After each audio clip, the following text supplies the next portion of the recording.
The elevator cables groaned like dying animals as David Morrison pressed the button for the 8th floor of the Banff Springs Hotel. Beside him, his new wife Evelyn hummed softly, her fingers tracing patterns on the brass handrail that had been polished by 1,000 nervous hands before theirs.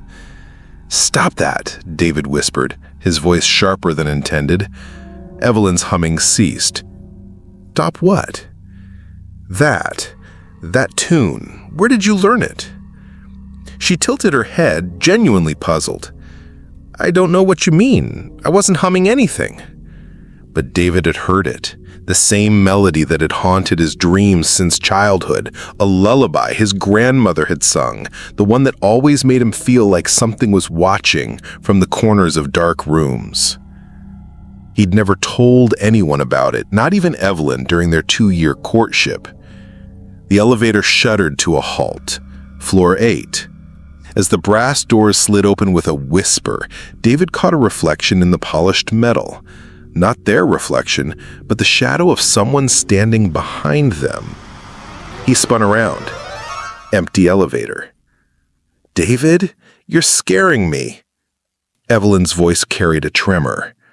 The hallway stretched before them, impossibly long for a hotel corridor. Ornate sconces cast dancing shadows on burgundy wallpaper that seemed to shift and breathe in the flickering light. The carpet beneath their feet was so thick it muffled their footsteps completely, creating an unnatural silence that pressed against their eardrums. Room 871, 872. The numbers seemed to blur as they walked. David's heart hammered against his ribs, though he couldn't explain why. This was their honeymoon suite, the most expensive room in the hotel, a wedding gift from Evelyn's wealthy aunt, a woman David had met only once and who had watched him with unsettling intensity throughout the ceremony. "Here we are," Evelyn said, her voice unnaturally bright. "Room 873. The brass nameplate gleamed like a golden eye in the dim light. David fumbled with the ornate key, not a modern card, but an actual iron key that felt ice-cold despite the warmth of his palm. As he inserted it into the lock, he could have sworn he heard a whisper from inside the room. Finally. The door swung open with a prolonged creak, revealing their bridal suite. It was magnificent. Persian rugs, antique furniture, a 4-poster bed draped in silk. Floor-to-ceiling windows offered a breathtaking view of the snow-capped mountains, their peaks sharp as broken teeth against the darkening sky. But something was wrong. On the ornate vanity table sat a silver hand mirror, its surface reflecting not the room behind them, but complete darkness. A wedding dress, not Evelyn's, but something older, yellowed with age, hung in the wardrobe, though the doors had been closed when they entered. And there in the corner, where shadows gathered thickest, stood a tall mirror in an elaborate frame, its surface rippling like black water. "It's beautiful," Evelyn said, but her voice sounded different, hollow, as if it came from somewhere far away. David watched in growing horror as his wife walked toward the ancient mirror. Her reflection appeared normal at first, but as she drew closer, something else began to take shape behind her reflected image. A figure in a decaying wedding dress, its face obscured by a rotting nail. "David, don't!" She placed her palm against the mirror's surface. The glass didn't feel solid beneath her touch. It yielded like cold flesh, and her hand began to sink into it as if it were made of dark honey. That's when David heard it again, the humming. But this time, it wasn't coming from Evelyn. It was coming from inside the mirror. And as the sound grew louder, more insistent, David realized with bone-deep terror that he recognized the voice humming that childhood lullaby. It was his own. 3 hours earlier.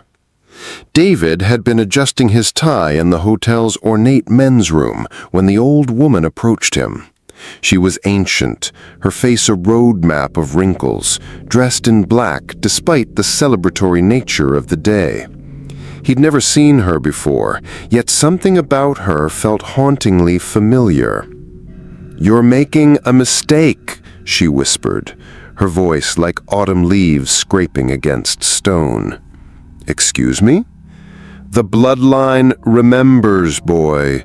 Your grandmother should have warned you," her yellowed eyes fixed on his with disturbing intensity. "The Morrison curse doesn't sleep, it only waits." Before David could respond, she'd melted back into the crowd of wedding guests, leaving only the scent of mothballs and grave dirt. Now, standing in room 873, the memory crashed back as he watched Evelyn's hand disappear deeper into the mirror. Morrison curse. His grandmother had mentioned something once during one of her rambling stories about the old country. Stories about women who died on their wedding nights, about mirrors that showed more than reflections, about rooms that collected souls like butterflies pinned to boards. "Evelyn!" He lunged forward, grabbing her free hand. The moment their skin touched, the world exploded into sensation. Images flooded his mind, not his memories, but someone else's. A young woman in 1924, screaming as she plummeted from this very room. Another in 1951, found dead in her wedding dress, her face frozen in an expression of absolute terror. Dozen after dozen, all connected to this room, all brides, all Morrisons. And threading through every death was the same presence, a bride who died here in 1887, her soul trapped by a ritual gone wrong, feeding off the terror and love of couples who dared to spend their wedding night in her domain. The mirror on the vanity began to rattle. The wedding dress in the wardrobe swayed as if moved by an unfelt wind. And from somewhere within the walls came the sound of weeping. Not human weeping, but something older, hungrier. Evelyn's eyes rolled back, showing only white. When she spoke, her voice carried the weight of over a century. "She's been waiting so long, David, waiting for you to bring her another bride, waiting for the bloodline to complete the circle." The mirror's surface began to bulge outward, as if something enormous was pressing against it from the other side.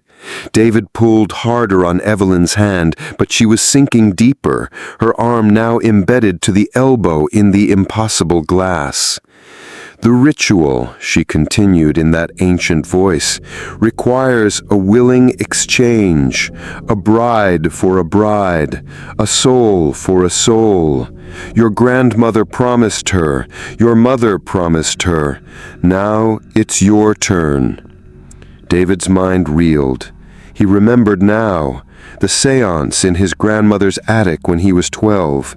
She'd claimed they were just playing, but her hands had shaken as she'd drawn the circle, spoken the words in a language that felt like ice scraping across his soul. She'd made him promise to honor the family obligations when he married. He'd thought she was just being dramatic. The temperature in the room plummeted. Frost began forming on the windows, and their breath came out in visible puffs.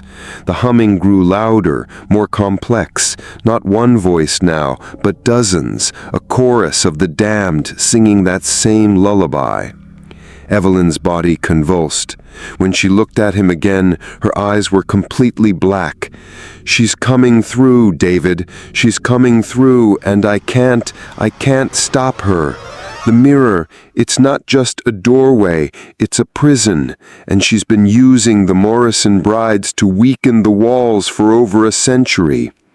The realization hit him like a physical blow. Every Morrison man who'd married had brought his bride here, not by choice, but by compulsion. The family curse wasn't about death, it was about feeding something that grew stronger with each sacrifice, each soul added to its collection. And now it was strong enough to break free. The mirror's surface shattered inward, but instead of glass falling to the floor, the fragments hung suspended in mid-air, each shard reflecting a different scene of horror from the room's blood-soaked past. Through the gaping hole in reality stepped a figure that made David's sanity crack at the edges. She had once been beautiful. Traces of that beauty remained in the bone structure of her face, the graceful line of her neck. But death and rage had twisted her into something else entirely. Her wedding dress, once white silk, now hung in rotting tatters. Her veil, yellowed and torn, didn't quite hide the hollow sockets where her eyes should have been, sockets that nonetheless seemed to see everything. When she spoke, her voice was the sound of wind through empty graves. "Welcome home, David Morrison. I've been waiting such a long time for you to bring me a proper gift." Margaret Morrison had been 19 when she'd first entered room 873, led by a compulsion she couldn't name or resist. Her new husband, David's grandfather Thomas, had protested. They'd paid for the honeymoon suite on the 7th floor, not this one. But Margaret's feet had carried her here, as if guided by invisible strings. The room had looked different then, newer, but the mirror had been the same, that tall, ornate glass that seemed to drink in light rather than reflect it. And as Margaret had approached it on her wedding night, she'd seen not her own reflection, but that of another bride, one whose eyes pleaded silently for help. The dead bride had whispered through the glass, "Save me, and I'll save you. Deny me, and your bloodline burns." Margaret had chosen salvation.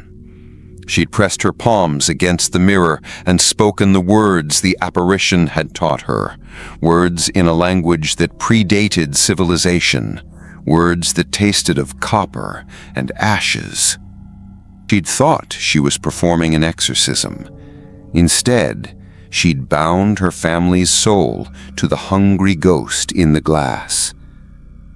Now, in 1987, David stared at the impossible figure before him, his mind struggling to process what he was seeing. The dead bride's presence filled the room like poisonous gas, making it hard to breathe, hard to think. Evelyn was still trapped in the mirror, her body half dissolved into its surface, her face contorted in silent agony. "Your grandmother was so young," the dead bride mused, circling David with predatory grace. "So eager to help. She thought she could save me from my torment. What she didn't understand was that I didn't want to be saved. I wanted company." The walls of room 873 began to shift and change. The elegant wallpaper peeled away to reveal older decorations beneath, Victorian patterns, then colonial wood paneling, then rough stone blocks that belonged to some medieval castle. The room was showing its true age, revealing the layers of horror that had accumulated here over centuries. "This place exists in all times simultaneously," the dead bride explained, noting his confusion. "Every horror that ever happened here happens forever. Every scream echoes eternally, and every Morrison bride becomes part of the collection." She gestured to the walls, and David saw them now. Faces pressed against the wallpaper like insects trapped in amber. His mother, his grandmother, great-grandmother, generations of Morrison women, all wearing wedding dresses, all frozen in expressions of absolute terror. "But you're different, David," Dead bride continued. "You're the first Morrison man to enter this room, the first to see the truth with living eyes. That makes you special." The humming grew louder, more complex. David realized it was coming from the faces in the walls, all the trapped brides singing together, their voices weaving a harmony that was both beautiful and utterly wrong. "What do you want?" he managed to ask. The dead bride smiled, revealing teeth like broken glass. "I want what I've always wanted. A proper wedding, a real ceremony. And you, my dear David, are going to be my groom." The room lurched, reality bending like heated plastic. David found himself no longer in a hotel room, but in a vast cathedral made entirely of mirrors. Hundreds of reflective surfaces surrounded him, each showing a different version of the same horrific scene. Himself standing at an altar made of human bones, the dead bride approaching in a dress that was equal parts silk and shroud. "Your grand family has been preparing for this moment for generations. Every Morrison bride who died here added her power to mine. Every ritual your ancestors performed weakened the barriers between worlds. You're not a victim, David. You're the culmination." He tried to run, but the mirror cathedral had no exits. Every direction led deeper into the mirror maze, each surface showing him more horrors, past Morrison weddings, all ending in screams and blood, future horrors that would come to pass if he didn't stop this, and somewhere in the distance, Evelyn, still trapped and sinking deeper into the impossible glass. "Choose," the dead bride commanded, her voice shaking the mirror walls. "Marry me willingly, and I'll let your precious Evelyn go free. Refuse, and she becomes the first of many brides you'll watch die, while you spend eternity as my unwilling groom." David's reflection stared back at him from 1,000 different angles, each showing him at a different age, as a child being taught the lullaby by his grandmother, as a teenager trying to forget the strange dreams, as a young man falling in love with Evelyn, and as an old man, broken and hollow, still trapped in this place of eternal horror. But in one mirror, just one, he saw something different. He saw himself as he could be, free, alive, with Evelyn beside him. But to reach that reflection, he would have to pass through all the others, through every horror his family had accumulated over the decades. The dead bride extended her rotting hand toward him. "Shall we begin the ceremony?" David stared at the extended hand, its flesh the color of old parchment, fingernails grown long and yellow as corn silk. The wedding ring on the dead bride's finger was his grandmother's. He recognized the distinctive Celtic knot pattern, the chip in the gold band from when she'd caught it on a door handle in 1962.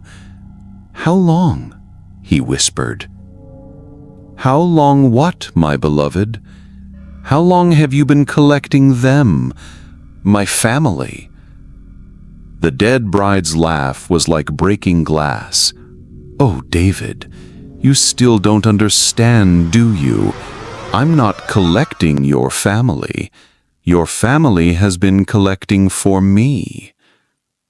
The mirrors around them began to shift, showing new images. David saw his great-great-grandmother, barely 16, entering this very room in 1901. But she wasn't alone.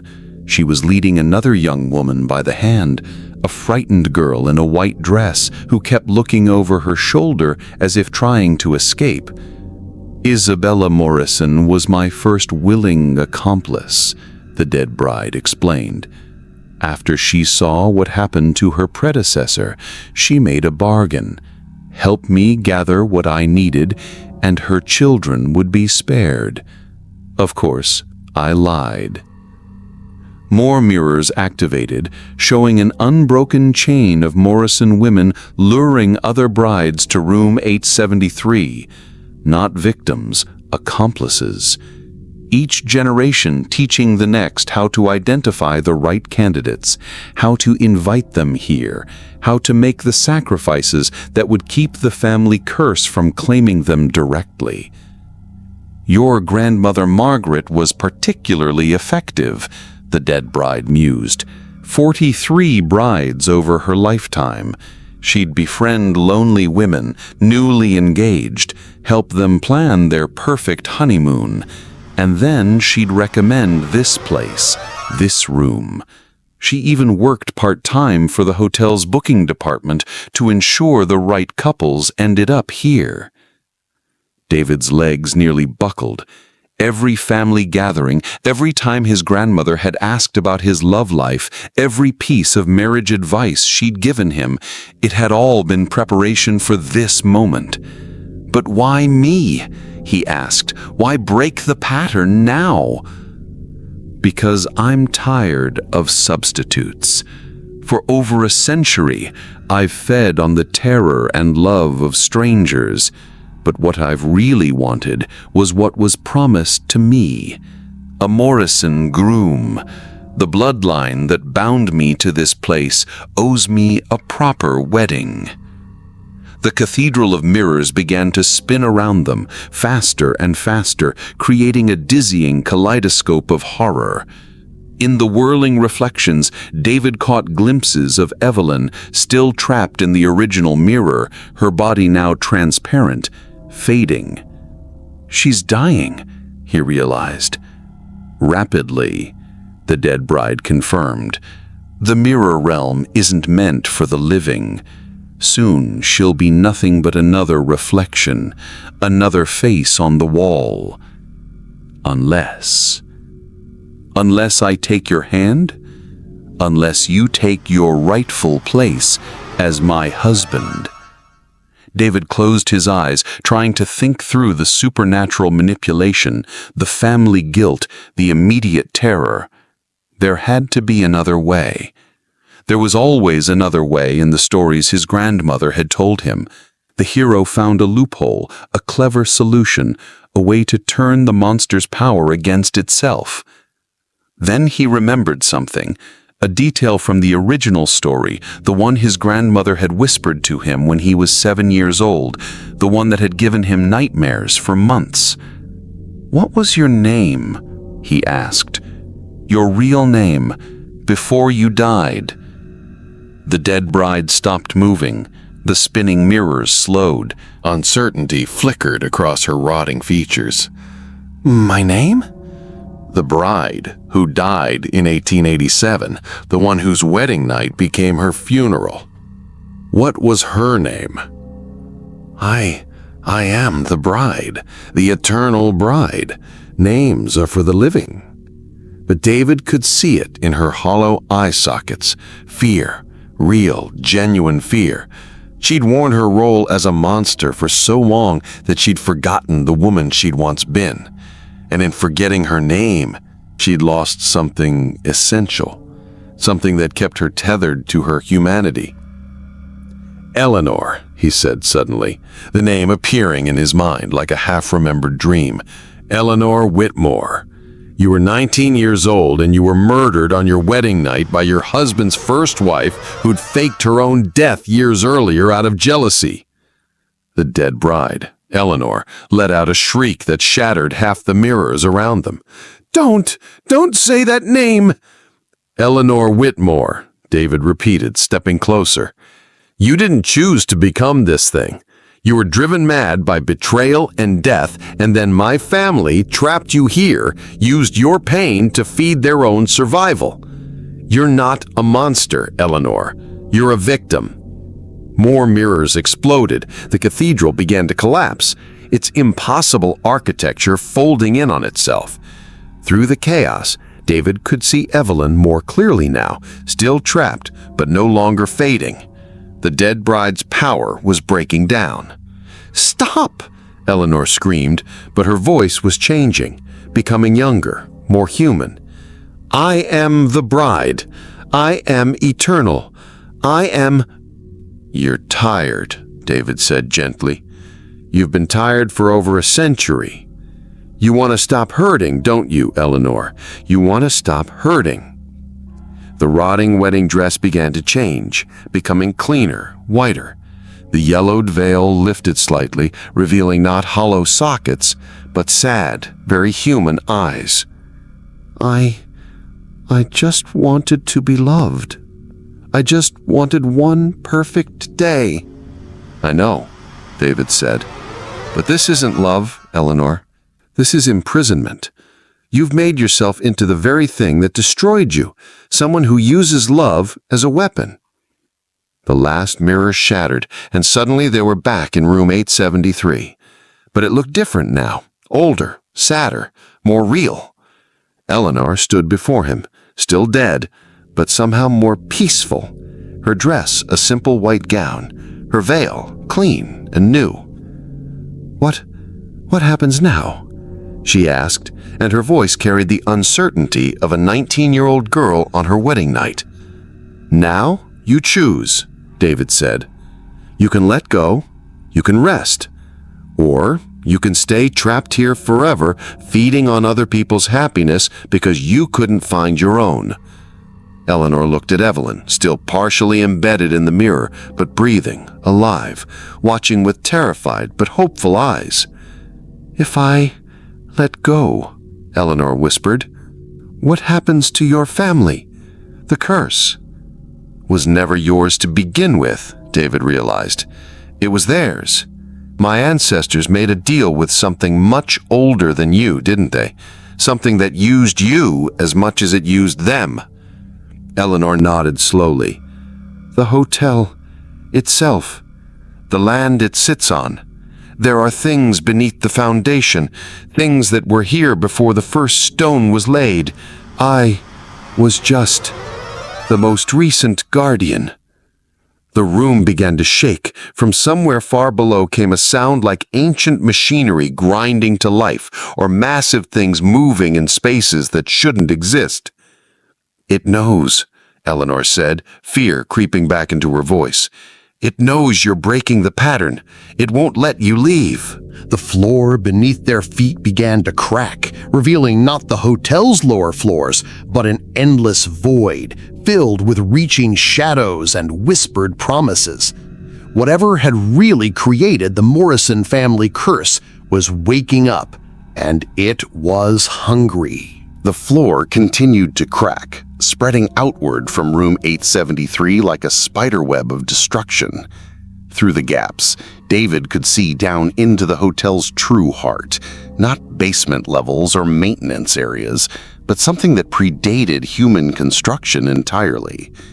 The Banff Springs Hotel was built on a convergence point, Eleanor explained, her voice becoming stronger as she accepted her humanity. A place where the barriers between worlds are naturally thin. The Morrison family wasn't cursed, they were recruited.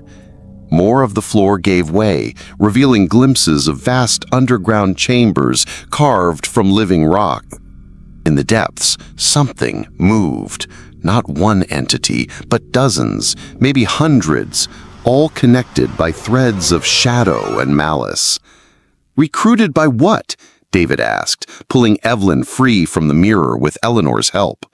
His wife gasped as she returned fully to the physical world, her skin pale but solid.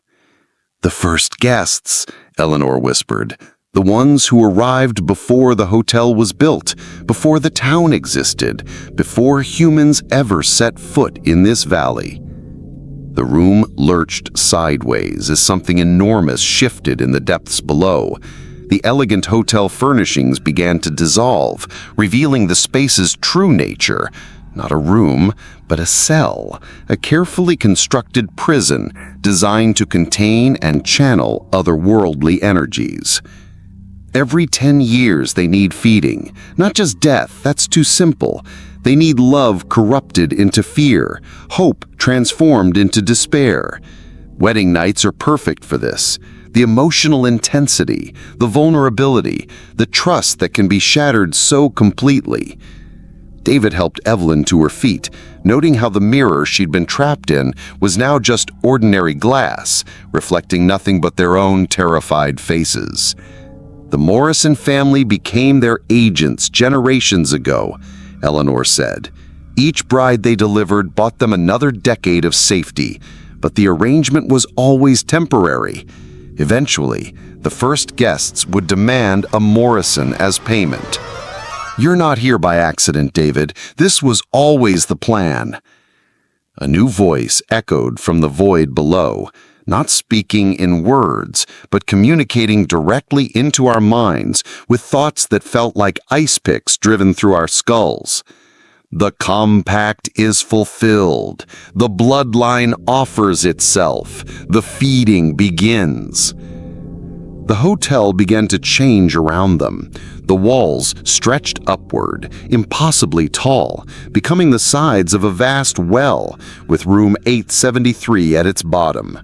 Looking up, David could see other rooms, other levels, all connected by the same spiraling architecture that defied physics. And in each room, shadows moved. Previous victims, previous guests, all trapped in their own private hells. "How do we stop this?" Evelyn asked, her voice surprisingly steady despite everything she'd witnessed. "You can't," Eleanor said sadly. "The compact your family made is written in blood and bone. The first guests have been patient, but their patience has limits. Too many Morrison brides have failed to provide adequate sustenance. Now they want the source." But David was thinking, remembering fragments of his grandmother's stories, pieces of family history that had never quite made sense. What if the compact was never valid to begin with? Eleanor stared at him. "What do you mean?"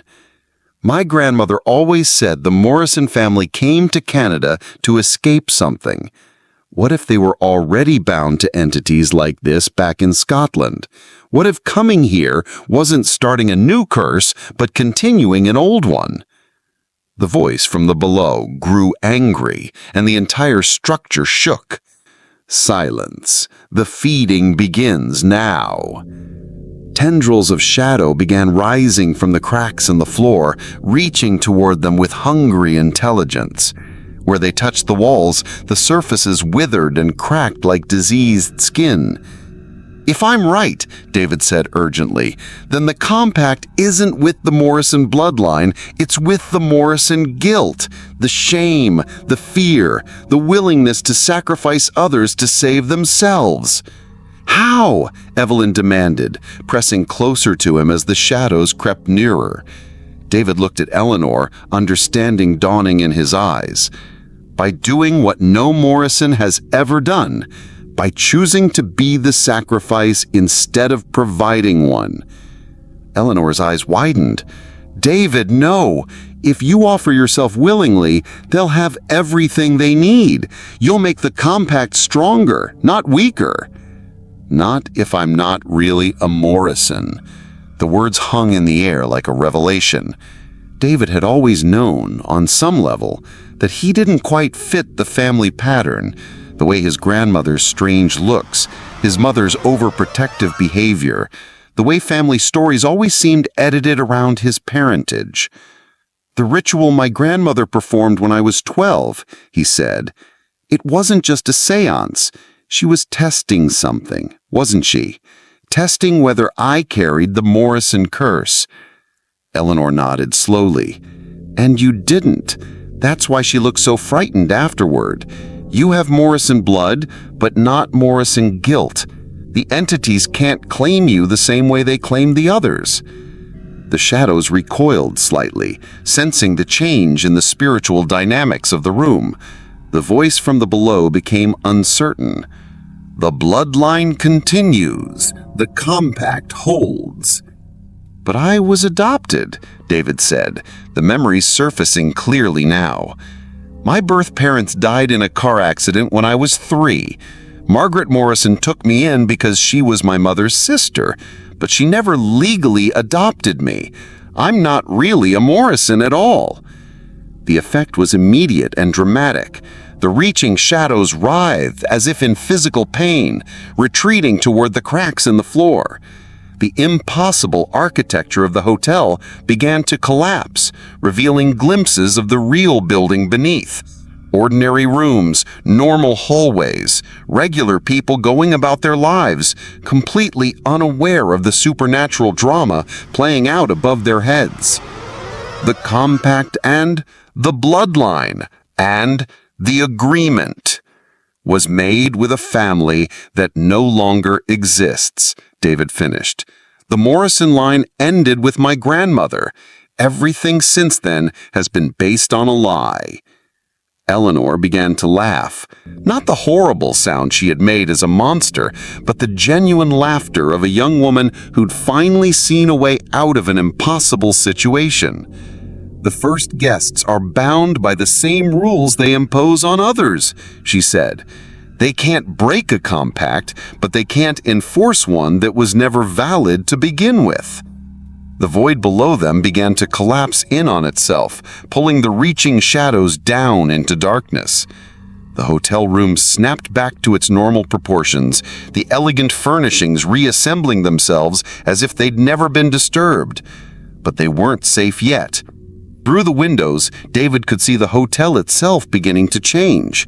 The elegant facades were melting away, revealing older structures beneath. Log cabins, canvas tents, and finally, the raw wilderness that had existed here before any humans arrived. The whole hotel was built to support the feeding, Eleanor realized. If the compact is broken, then none of this was ever real, David finished. They ran. The hotel corridor stretched ahead of them like a throat swallowing light. Behind them, roommate 73's door had vanished entirely, leaving only blank wall and the fading echo of otherworldly screams. But ahead offered little comfort. The elegant hallway was unraveling like a pulled thread, revealing the true wilderness beneath civilization's thin veneer. "The elevator!" Evelyn gasped, pointing to the brass doors that seemed to flicker between existing and not existing with each step they took toward them.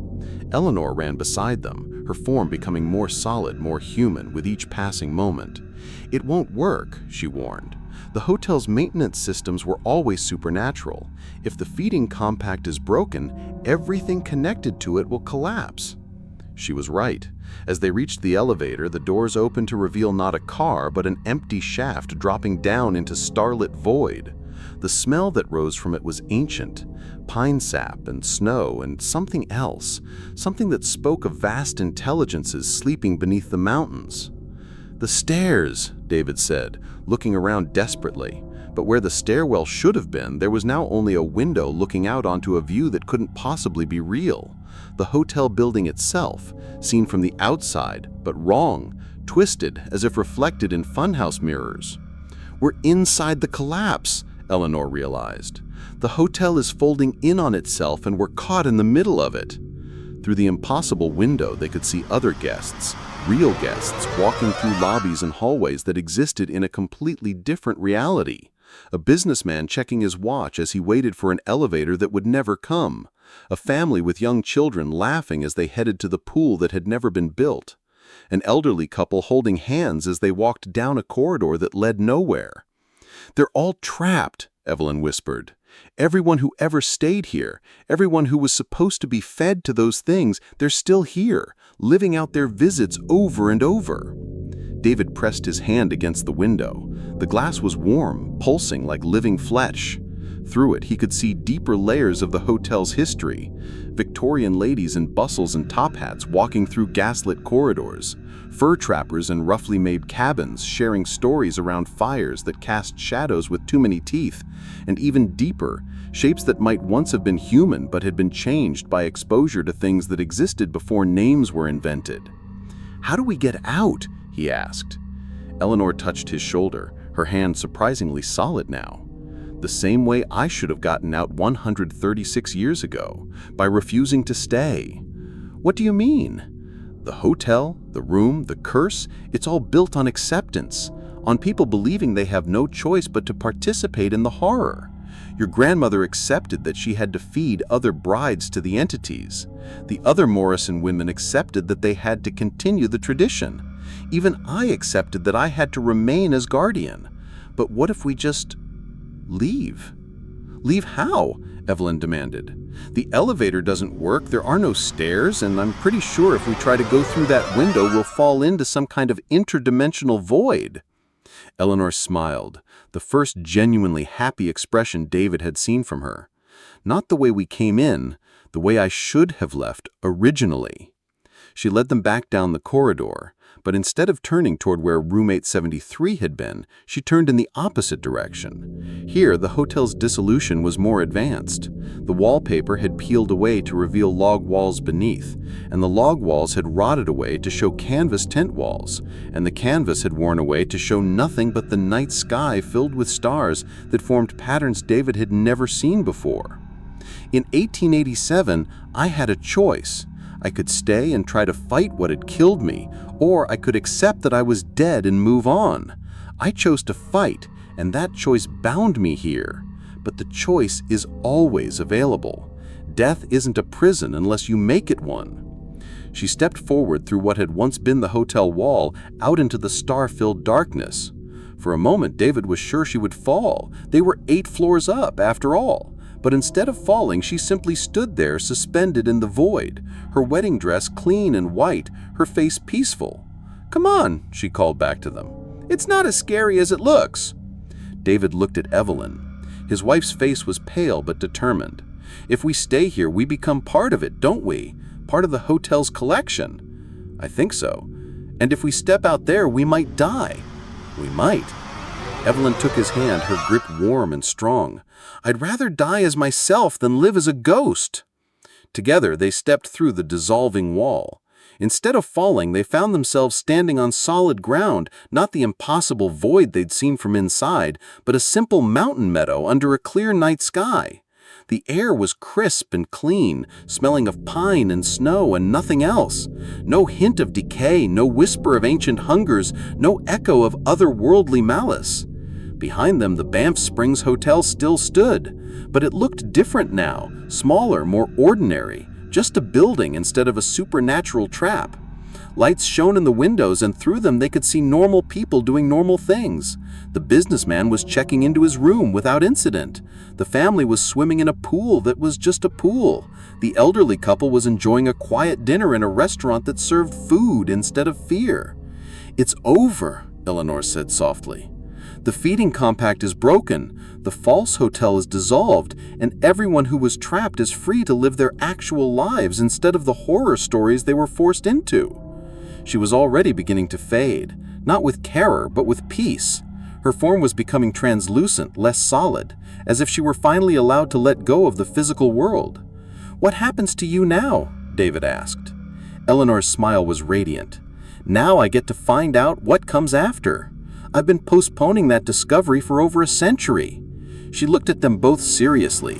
"The Morrison family curse is broken, but be careful. There are other places like this, other convergence points where hungry things wait for people to feed them fear and pain. Some of them might still remember your family name." As she spoke, her form continued to fade, until she was nothing more than starlight given shape. "Thank you," she whispered. Her voice carried on a wind that smelled of spring flowers. "Thank you for helping me remember who I was." And then she was gone, leaving David and Evelyn alone in the mountain meadow. They walked back to the hotel in silence, hand in hand, processing everything that had happened. The building looked completely normal now, an elegant mountain resort where people came to celebrate anniversaries and enjoy peaceful vacations. The doorman who held the entrance open for them smiled pleasantly and asked if they'd enjoyed their evening walk. "It was enlightening," David said. Their room, their real room on the 7th floor, was exactly as they'd left it before the wedding ceremony. Evelyn's makeup was still scattered across the vanity, her regular clothes folded neatly on the chair. It was as if the entire supernatural ordeal had been compressed into a pocket of time that existed parallel to the normal world. "Do you think anyone else will remember?" Evelyn asked, sitting on the edge of the bed and finally allowing herself to tremble with delayed shock. "I don't know," David admitted. "I keep expecting to wake up and find out this was all a nightmare, but—" He held up his hand, showing her a thin scar across his palm where Eleanor's touch had burned him. "Some of it was definitely real." Evelyn nodded and showed him her own hand, a matching scar where she'd touched the mirror's surface. "We'll match forever now," she said with a shaky laugh. David sat beside her and pulled her close. "Are you okay? Really okay? I know what you went through in that mirror." She said saw things, quietly, while I was trapped in there. "Other times, other places. I saw your grandmother as a young woman the first time she brought someone here. She was terrified, David. She didn't want to do it, but something was compelling her, threatening her family if she didn't comply." "What kind of something?" "Not the first guests. They were too distant, too alien to care about individual human fears. Something else, something that fed on guilt and used it to control people." She was quiet for a moment, thinking. "I think your family was manipulated for generations, made to believe they were choosing to be accomplices, when really they were just as much victims as anyone else." David considered this. It made sense in a horrible way. His grandmother's terrified looks whenever he'd asked about family history, his mother's overprotective behavior, the way none of the Morrison women had ever seemed truly happy, even during celebrations. "There's something else," Evelyn said hesitantly. "While I was in the mirror, I could see connections, lines of force stretching out from this place to other places, hotels, resorts, even private homes, all connected to the same network of entities, all using variations of the same feeding system." David felt a chill that had nothing to do with the mountain air. How many other places? Dozens, maybe hundreds. Places where people go to be happy, to celebrate, to feel safe, and where something waits to turn those feelings into sustenance. They sat in silence for a while, processing the implications.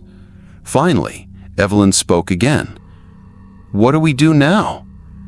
It was a good question. They couldn't go to the authorities. Who would believe them? They couldn't warn people generally. They'd be dismissed as delusional. But they also couldn't just pretend nothing had happened and go back to their normal lives. "We learn," David said. "We research. We figure out how these places work, how to identify them, how to help other people avoid them or escape them." That sounds dangerous. It is dangerous. But Eleanor was right. These things exist because people accept that they have no choice but to feed them. If we can show people that there are always choices, even in the darkest situations. Evelyn nodded slowly. "We become the opposite of what your family was forced to be.